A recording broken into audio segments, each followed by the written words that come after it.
Salut à tous, c'est PULKO et bienvenue dans le Pulco Cinématique Univers. Et dans la vidéo d'aujourd'hui, nous allons faire, pour notre rendez-vous annuel, le top 10 des films sortis en 2025. Pourquoi cette vidéo arrive si tard? C'est parce que parmi la liste, il y a un des films, je voulais absolument le voir et j'ai pas pu le voir en décembre. J'ai pu le voir qu'en janvier et vu la date de sortie, vous devinez de quel film je parle. Donc je propose que nous commencions ce classement tout de suite.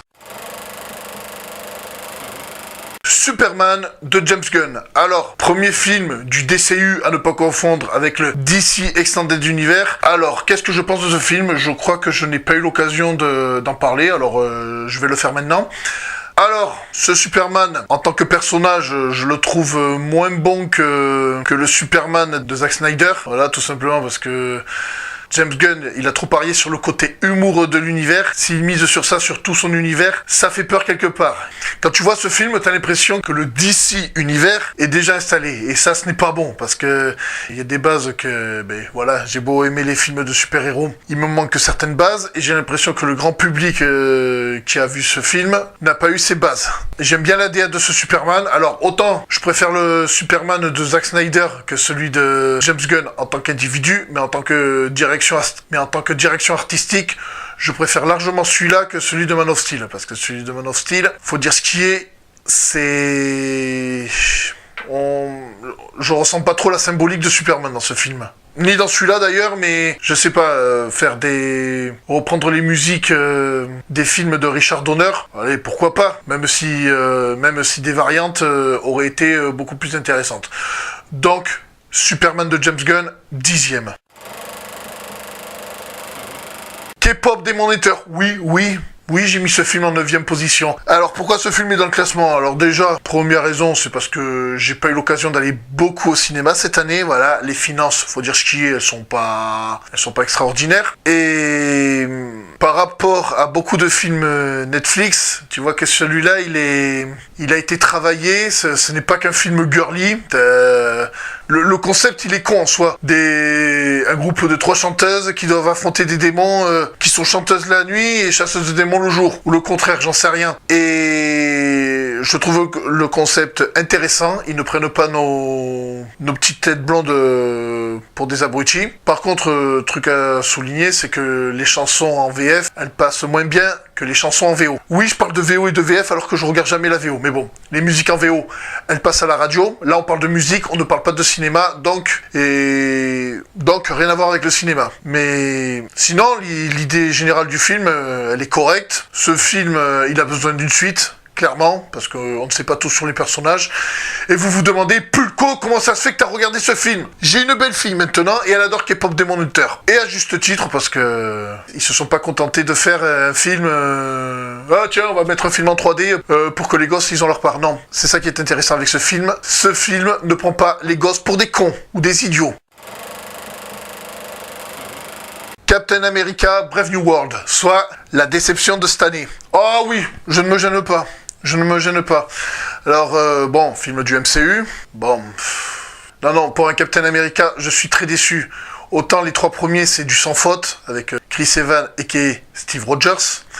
Ce film m'a déçu parce que, déjà, dans Avengers Endgame, la remise du bouclier, on attendait beaucoup de choses... de ce personnage, notamment la série Falcon and the Winter Soldier, ou Le Faucon et le Soldat de l'Hiver en français. Cette série, elle est très bien, elle avait posé les bases de ce Captain America.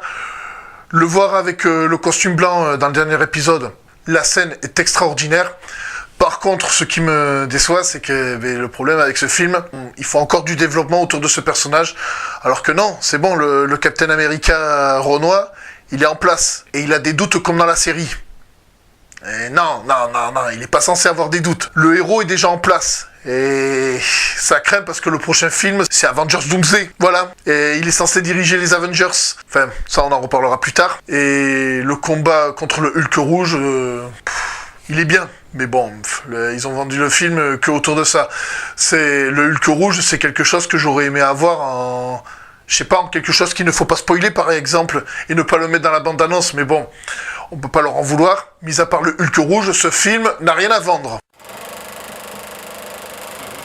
Jurassic World Renaissance. Alors, contrairement au deuxième Jurassic World et au troisième Jurassic World, ce film il fait le taf. C'est un film d'aventure, en mer et sur terre. J'ai presque envie de le mettre à la hauteur du premier Jurassic World que j'ai apprécié à l'époque, voire même du premier Jurassic Park. Mais...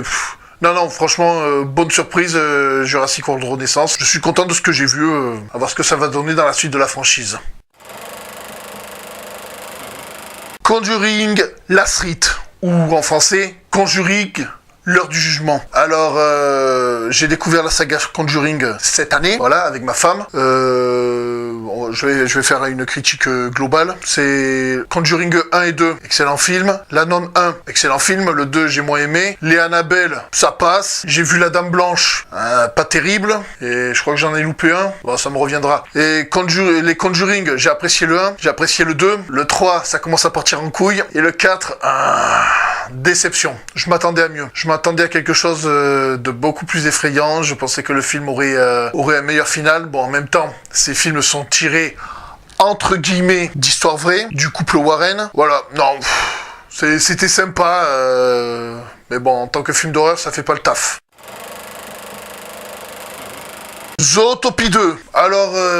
ce film est aussi bien que son prédécesseur. Je sais pas si je peux dire mieux ou pas, mais ça continue dans la lignée. Ce qui est intéressant avec ce film, ça peut faire un rapprochement avec des vrais problèmes qu'il y a dans la vie, d'immigration, d'adaptation, de colonisation. Pour un film Pixar, non, pour un film Disney, les thèmes sont intéressants. Et vu la scène post-générique qu'il y a à la fin de ce film, je pense qu'il y aura un 3 et il est important d'y avoir un 3. Thunderbolt. Alors Thunderbolt, celui-là, c'est un film du MCU qui est une bonne surprise, ma foi. Malgré son marketing assez désastreux, je m'explique. En gros, The Thunderbolt, et franchement, tout le monde a spoilé. Même Marvel Studios ont spoilé eux-mêmes. Donc on va en parler. The Thunderbolt n'est pas le vrai titre du film. Le vrai titre du film, c'est The New Avengers. En gros, ce film raconte... comment la nouvelle équipe d'Avengers se forme. Et le film est excellent. Le début, il est un peu timide. Les personnages sont intéressants. Le côté mensonger de la promotion, franchement, j'ai bien aimé. J'ai bien aimé voir le film et découvrir qu'à la fin, c'était pas le vrai titre. Même l'affiche du film, c'est un gros mensonge en dehors du poster. Et ce qui est intéressant avec ce film et avec d'autres films du MCU, c'est franchement depuis le post-Endgame, je crois que c'est l'un des seuls films du MCU que je peux dire qu'il est bon. Je crois même que est-ce que c'est le meilleur film de la phase 5? Non, il y a les Gardiens 3 qui ont fait le taf. Enfin bref, le film est excellent. Je pense que ce film va nous amener des différends avec Avengers Doomsday, parce que il y a déjà une autre équipe d'Avengers mise en place par Sam Wilson et qui est le Captain America. Donc, à voir ce que ça va donner. Ce qui est chiant avec ce film, c'est qu'il faut avoir vu les séries Disney+ pour le comprendre. Comme Captain America et le Faucon, faut avoir vu quoi aussi? Bon, Black Widow, c'est normal. Ouais, voilà. De même manière, c'est ce que je reproche au MCU. T'es obligé de regarder des séries pour comprendre l'intrigue des films. Et ça, ce n'est pas normal. Les séries doivent rester du bonus. Je maintiens sur ça. Mission Impossible, The Final Reckoning. Alors ce film, excellent. Je suis pas un accro des films Mission Impossible, je les ai tous vus, mais à chaque fois que je vois les films Mission Impossible, je les ai vus au moment de leur sortie. Et Mission Impossible 1, je crois que je ne l'ai jamais vu. Donc une tuerie, bon film d'action, aussi bien que son prédécesseur, parce que normalement ce film aurait dû s'appeler Reckoning partie 2, mais bon, en soi, le film reste bon. Je recommande si vous ne l'avez pas vu. Ce film a l'air de sonner comme un épisode final de la saga, et je pense qu'au bout d'un moment, cette saga de films doit avoir un terme. Les 4 Fantastiques, First Step, ou en français, Les 4 Fantastiques, Premier Pas. Alors, je sais pas si vous vous en souvenez, il y a 10 ans, j'avais fait une vidéo où j'avais défoncé le 4 Fantastiques de 2015. Là, ce qui est intéressant avec ce film 4 Fantastiques, alors, il y en a, ils vont me dire, ouais, tu préfères ce film parce qu'il est dans le MCU. Pas du tout, la preuve, les Spider-Man, ceux de Sam Raimi sont meilleurs que ceux du MCU. Mais bon, je m'égare. Non, ce film 4 Fantastiques est très bien parce qu'il nous raconte pas, pour la énième fois, l'origine des 4 Fantastiques, même si là c'est fait à une bonne vitesse, à un bon moment. Ce qui est intéressant avec ce film, c'est que pour le comprendre, tu n'as pas besoin de regarder les autres films du MCU, parce que ce film se déroule sur une autre terre. Maintenant, pourquoi je dis que c'est mon film 4 Fantastiques préféré? Ils ont pas abusé du fun, comme dans les films des années 2000, et ils ont pas abusé du sérieux, comme dans le film des années 2010. Le film est assez bien équilibré, la dynamique d'équipe, elle est excellente, même si j'aurais aimé en voir plus de la chose, voir un peu plus la chose en action. Voilà, ce personnage n'est pas assez développé. Ce film montre une équipe bien soudée, bien prête, voilà. De manière, je crois qu'en film de super-héros, moi, c'est les films d'équipe que je préfère. Enfin bref. Et pour finir, Avatar de feu et de cendres. Ouais, c'est ce film-là qui m'a fait tarder à sortir cette vidéo parce que je l'ai vu qu'en janvier. Que dire sur ce film? Le film est excellent, tout simplement. De manière, sur les films Avatar, je suis incapable de te dire si c'est le 1, le 2 ou le 3 qui est le meilleur, mais à l'époque, je pensais que Avatar n'avait pas besoin de suite. Il en a toujours pas besoin. Franchement, faire des suites à Avatar, pour moi, c'était une connerie, mais bon, au final, ça reste du bonus. Ce que je peux reprocher à ce film, malgré qu'il soit très bien, c'est qu'il ressemble un peu trop au deuxième film. Voilà, et je sens que tous ces films vont tous se ressembler les uns et les autres. Moi, je pense que dans les prochains films, il va y avoir des morts dans les personnages principaux. Voilà, moi je pense que voilà, le personnage principal ou le personnage de Zoé Saldana, je pense que l'un des deux va claquer dans les 2 prochains Avatars. Ouais, parce que je crois que il y en a 5 de prévus. Ouais, je crois qu'il y a 5 films Avatar de prévus. Mais sinon, voilà, un claque visuel. Je l'ai pas vu en 3D, celui-là, malheureusement. Les finances, voir un film en 3D ou le voir en salle ICE, c'est assez compliqué. Donc j'ai dû le voir en 2D, mais le film est excellent. J'ai passé un très bon moment. Les 3 heures, on les sent pas passer. Voilà, donc c'est parfait. Nous arrivons en fin de vidéo.